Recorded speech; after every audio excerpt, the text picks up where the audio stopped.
It's now widely understood that we don't need gun control, we need transgender control. We need to finally eliminate this demonic and anti-Christian ideology from the planet for good.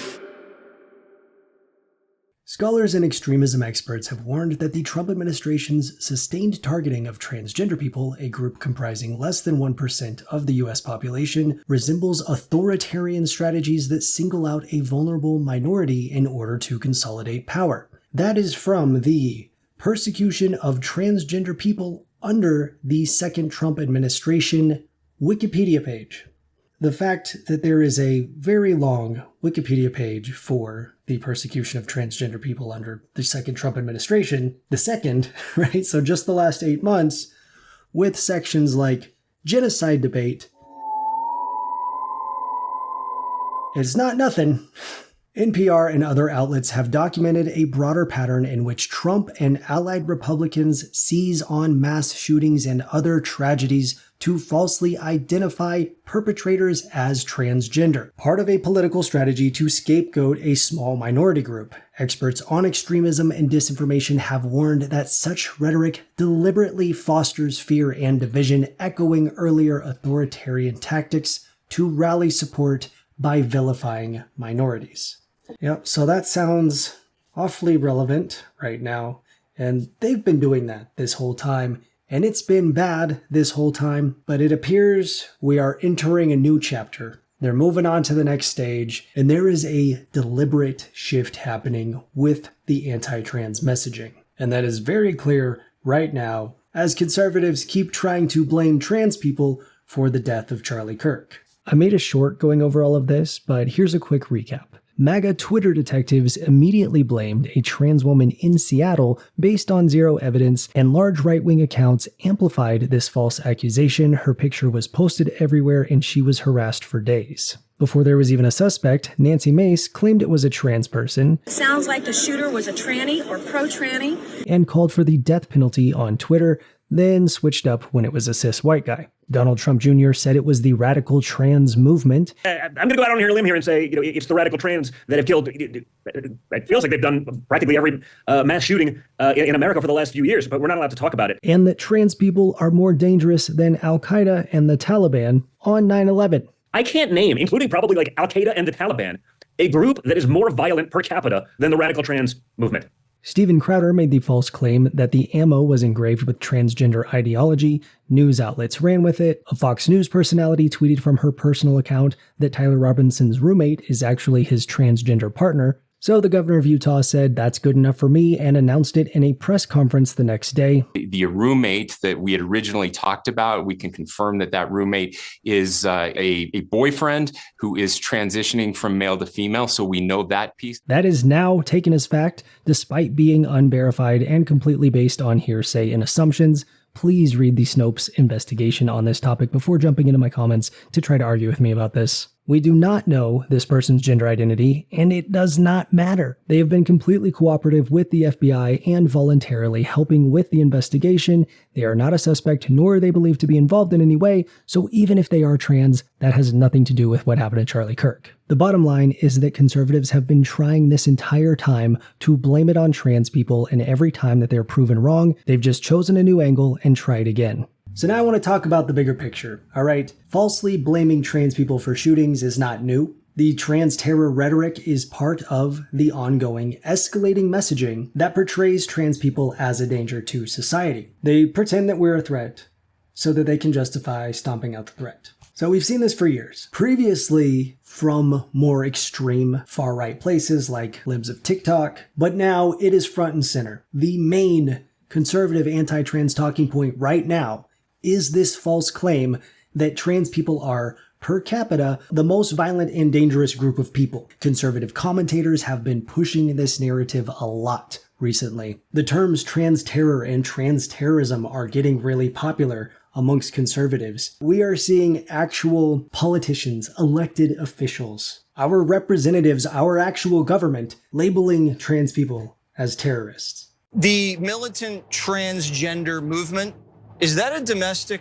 terrorist threat? If you are encouraging people to commit acts of violence against the United States government or against your fellow Americans, absolutely, you're involved in a terrorist movement. Like recently with the Department of Justice trying to ban trans people from owning guns, this was their reasoning. They're saying trans people are mentally ill, deeply disturbed, and disproportionately violent in order to justify taking away more of our rights, our constitutional rights. And this widespread claim that trans people are more violent, the most violent group per capita, it is factually untrue. It is a provable lie. This is a video from an Instagram user named Staxiums who actually did the math on this. Probably the only way to do this is to have an ungodly amount of time to parse through all of the 6,000 mass shootings that have ever happened in the history of America. In case you want to check my sources, I'm getting all of this from the reports of the Gun Violence Archive. Now here is what I found. See these little orange strips down here? Kind of hard to see. Those are the trans shooters. So out of these thousands of shooters, only 5 of them were trans. But we got to account for per capita. I mean, there are 200 times more cis people than trans people, so one trans shooter should count as 200 cis shooters. Still not enough. And when you break that down per capita, which is what they all say, we actually trend way below what the expected average would be. Another way to see this is there have been 5,469 mass shootings in America. If you multiply that by 0.05, you get something like 27. And it's actually statistically significant in the opposite direction. We are less violent as a group. If the expected mean is 28 shooters, we would say that 38 or above would start reaching statistical significance, and 17 or below would also reach statistical significance. And 5 is less than 17.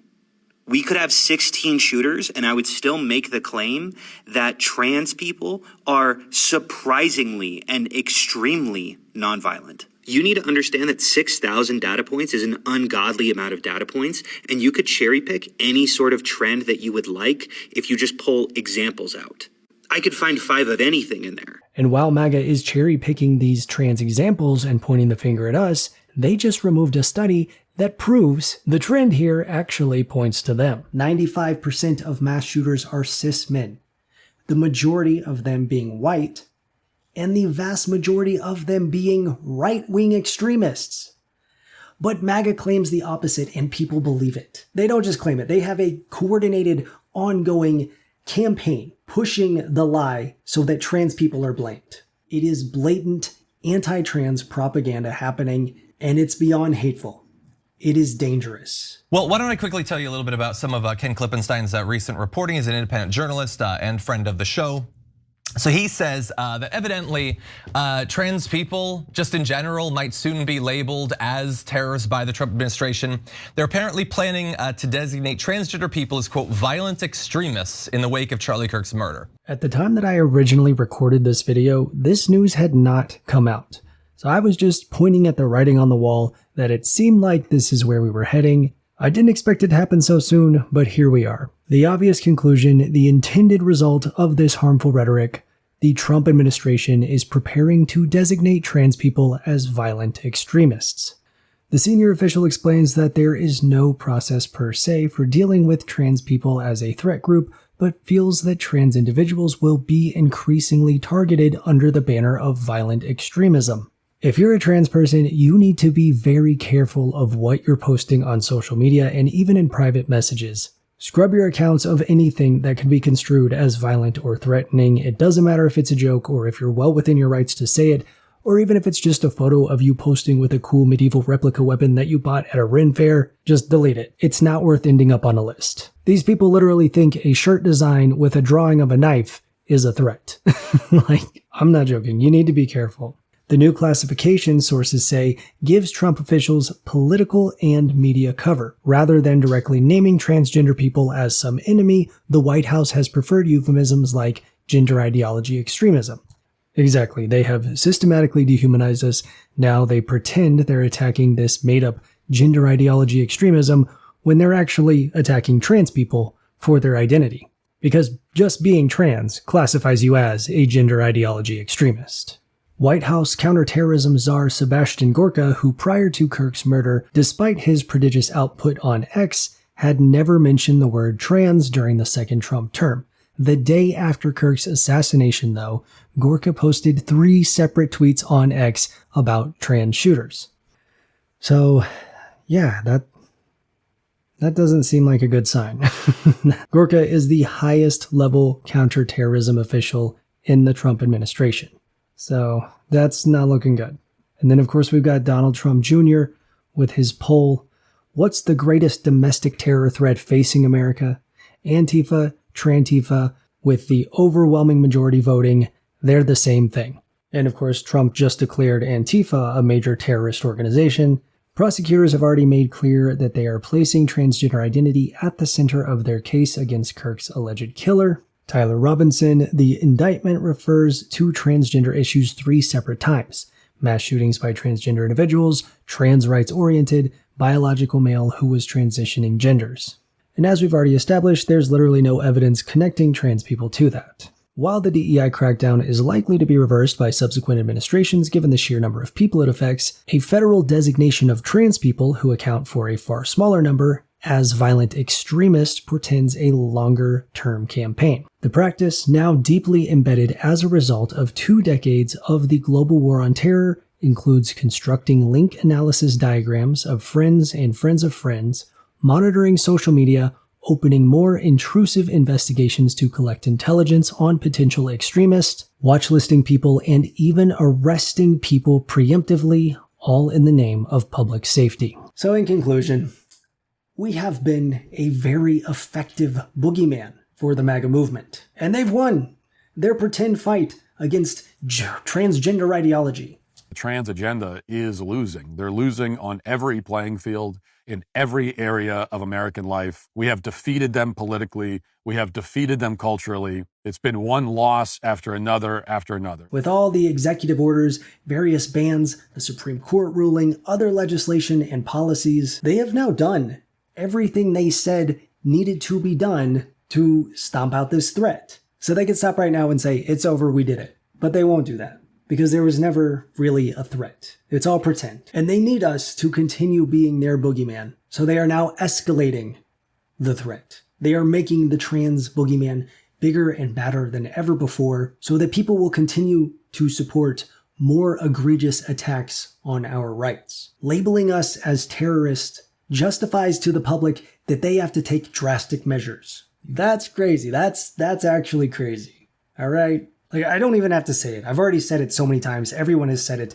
The parallels, they're not even parallels anymore, bro. Like, they're following a playbook here, and we are currently rounding a corner. We're opening a door. We're doing something. We're getting to some territory that I don't like. And yeah, I guess that's it. Sorry. I don't know. It's so bleak. I don't know how to end this video. Like, every time I talk about this stuff, I want to say something comforting. So, you know, we'll be all right. We'll be fine. We're not fully there yet, right? There's still time. We can walk this back, or, you know, like, get out of here. But thank you for watching. Subscribe to join the Goose Troop and give this video a thumbs up, because 1 like equals 1 honk. I hope you have a wonderful day, and I'll talk to you soon. Bye.